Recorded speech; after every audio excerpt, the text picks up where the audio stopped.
o país está atravessando uma grave crise financeira. E para isso, nós do programa Fabiola Bernardes estamos sempre com aquele comprometimento com você, nosso telespectador. E nós temos um consultor hoje aqui no nosso programa, que é o Dr. William Patrício. Ele é advogado e ele vai nos esclarecer alguns pontos que, inclusive, vão ser muito úteis para todos, não só, né, William, para a gente entender um pouco melhor o que está acontecendo, mas até de certa forma dar algumas dicas, né? Sim, exatamente. Quero te agradecer, né, a participação no nosso programa.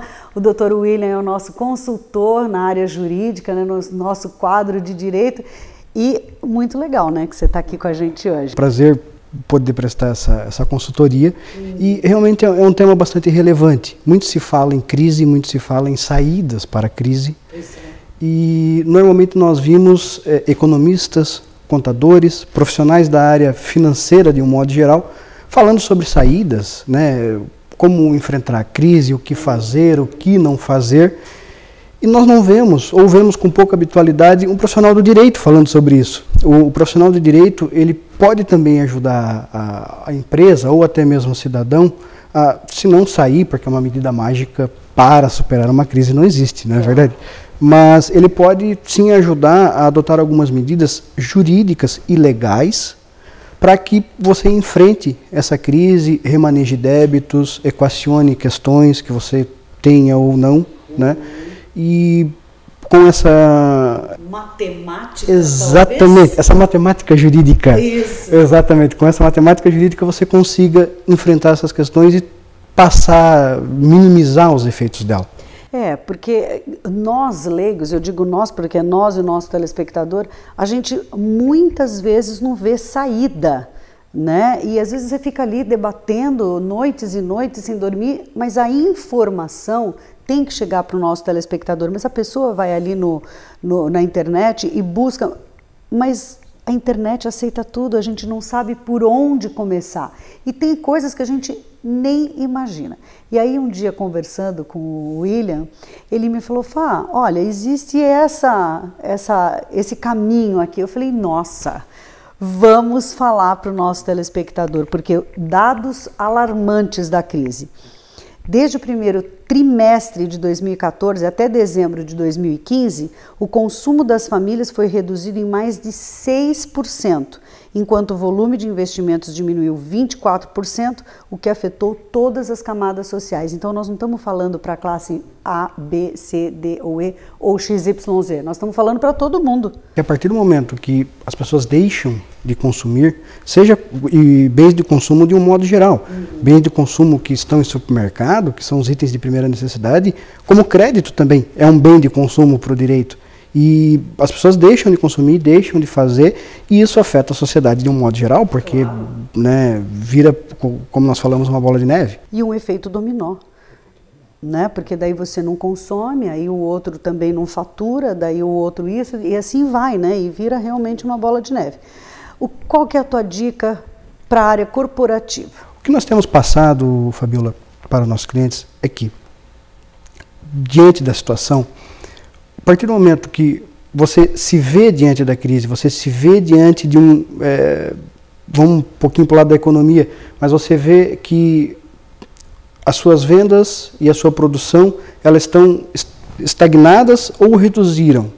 Isso fatalmente ele tem um reflexo em toda a cadeia empresarial, em toda a cadeia produtiva, porque se você não vende, você não fatura, se você não fatura, você não tem dinheiro para pagar o empregado, você não tem dinheiro para pagar os impostos, e vira um efeito dominó. Diante desse contexto, para os empresários, para as empresas, o que nós temos dito é selecione as dívidas que você tem por classes. As dívidas têm classes. Você tem dívidas tributárias, dívidas trabalhistas, dívidas bancárias e dívidas de consumo, que são as suas dívidas, aquelas que você tem que mensalmente existem lá na sua empresa. O primeiro passo é esse. Selecione. Exatamente. Bem, ponderei quais são as minhas dívidas, já tenho elas mapeadas. Okay. Vamos partir então para a solução financeira e também para a solução jurídica. Tenho clientes que nesse afã de pagar as contas, que eu acho que é o que pensamos primeiro, né? Quero pagar, né? Eles acabam esquecendo ou talvez ignorando que existe alguma saída, um parcelamento, por exemplo, nós vamos falar especificamente dele, que existe um parcelamento e vai lá e busca um dinheiro em um banco ou em alguma instituição com um crédito, com um juro altíssimo, o que não é viável. Você, né? E aí a coisa degringola mais ainda. No jargão popular se fala que é cobrir um santo e despir outro, né? Alguma coisa nesse sentido. Então, com relação, por exemplo, vamos falar sobre as dívidas, né? As dívidas de consumo, que são aquelas dívidas diárias, né, ou as aquisições diárias, matéria-prima para as empresas, ou até para o cidadão mesmo, para a pessoa física. Sim. Todos nós temos dívidas de consumo, né, que são os itens de sobrevivência e água, luz, telefone, enfim, por aí afora. Dívidas de consumo, se elas deixarem de ser pagas, normalmente elas deixam de ser, o produto deixa de ser fornecido. Então, tanto para uma empresa como para o cidadão, eu considero que as dívidas de consumo, elas são a primeira necessidade, porque é o que mantém o indivíduo vivo ou mantém a empresa viva. Com relação a essas dívidas, se não for possível mantê-las em dia, que se renegocie. Procure uma saída para renegociar e para você continuar obtendo o fornecimento daquele determinado produto. Certo. Com relação à dívida bancária, é uma situação bem interessante, porque as empresas hoje, acredito que boa parte dos débitos contraídos são com bancos, não fazendo qualquer tipo de apologia contra as instituições bancárias e coisa e tal, mas é fato que os juros cobrados, né, por serem cobrados muitos meses e por serem efeitos cascata, eles acabam tornando a dívida quase que impagável. Existe uma medida jurídica chamada ação revisional de contrato, que nesta época de crise vem sendo bastante procurada, tanto pelas empresas como pelas pessoas físicas também. Chega num determinado momento que eu tenho clientes, pessoas físicas, por exemplo, que chega num determinado momento que o que ela recebe de crédito paga de juro para o banco. Então, se torna sustentável. Também é sabido que as instituições financeiras, elas têm você tem uma certa dificuldade de tratar com elas em relação a algum acordo. Você não pode chegar lá e dizer, eu quero pagar minha dívida, mas eu posso pagar tanto por mês. É difícil, até porque as ordens emanam lá de um órgão superior da instituição, então não tem muito o que você fazer. Por isso, existe a medida jurídica chamada ação revisional de contrato. Se ingressa com uma ação na justiça, através de um advogado, discutindo uma série de ilegalidades ou de arbitrariedades que são cometidas pelos bancos nesse tempo em que você ficou ali utilizando a matéria-prima do banco, que é o dinheiro, que são os juros. Isso vira um efeito cascata, você vai pegando, chega um determinado momento, não tem mais como pagar, como eu lhe expliquei. Essa ação revisional de contrato, normalmente, elas combatem juros acima da taxa de mercado. O Banco Central, mensalmente, ele divulga qual é a taxa média de mercado no Brasil que os bancos cobram para uma determinada operação. Existem alguns bancos que extrapolam essa taxa. Aqui já existe o primeiro motivo para você revisar um contrato bancário. Em segundo momento, os bancos cobram os juros capitalizados, que é um juro sobre juro. Em determinadas situações, essa cobrança é legal, em outras não.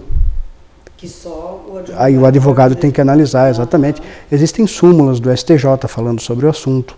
Existe bastante jurisprudência e bastante informação sólida sobre o assunto. Isso não chega para a gente, né? Não, porque são informações através de jurisprudência, através de julgamento dos tribunais, acessível a todos, mas com certeza não são todos que vão lá, né? Então, um advogado que tem essa prática e habitualidade em trabalhar com isso tem bem mais facilidade de ficar sabendo. Então, para as dívidas bancárias, a revisão de contrato bancário é sim uma medida jurídica que pode ser adotada. Existem inclusive situações, e muitas pessoas me perguntam, William, mas eu vou ficar devendo no banco, o meu nome vai ser negativado, e aí?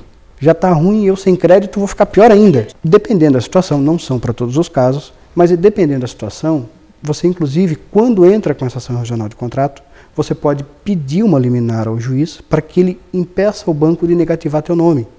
Quando a ilegalidade é muito latente, é muito, né, você pode pedir e os juízes concedem. E aí tem que analisar caso a caso. A pessoa interessada tem que procurar um advogado da sua confiança, mostrar o contrato para ele, e ali ele vai analisar dentro do que pode ser revisado. E tem dado certo? Tem dado certo, tem dado certo. Tem dado certo por dois motivos, em duas circunstâncias na realidade. A primeira delas, a partir do momento que você ajuiza a ação revisional, porque antes de você revisar a ação revisional, ajuizar, você não consegue nenhum tipo de negociação com eles. Você ajuiza, discute, o juiz concede a liminar, o processo tramita como tem que tramitar. E os bancos, a maioria deles, hoje em dia, eles pegam umas 2 semanas no ano e fazem a semana da conciliação no banco. É a semana que o banco está aberto para fazer a conciliação com as pessoas.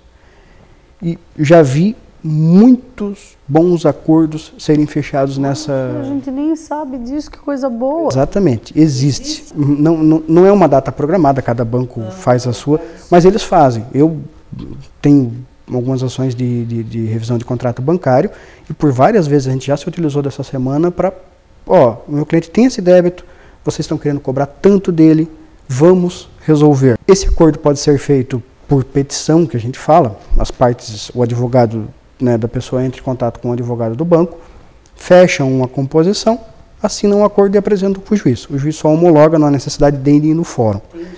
Existem também as semanas em que os juízes fazem a semana da conciliação.